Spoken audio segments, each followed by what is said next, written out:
Although many Chinese Americans still celebrate major festivals,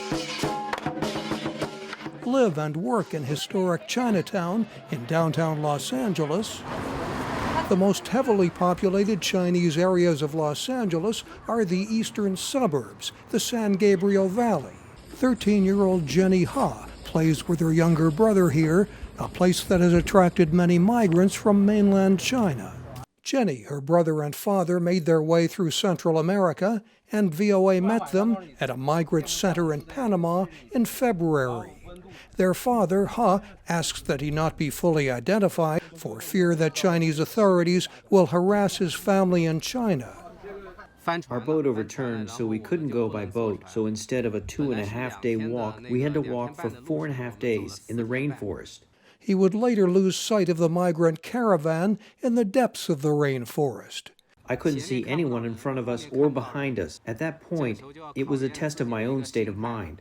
They persevered. When the family reached the United States, they asked for political asylum, and their case is pending.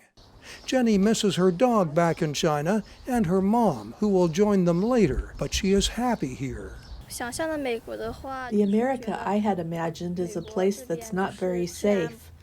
But once I got here, I feel it's quite quiet here, and they're especially kind to children.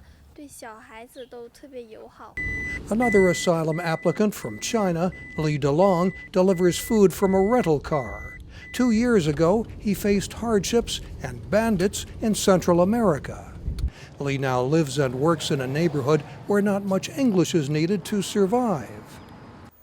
My understanding is that the U.S. is a country of immigrants. Different ethnicities all live within their communities. For a new immigrant like me, who doesn't really understand English, I mainly live in the Chinese enclave.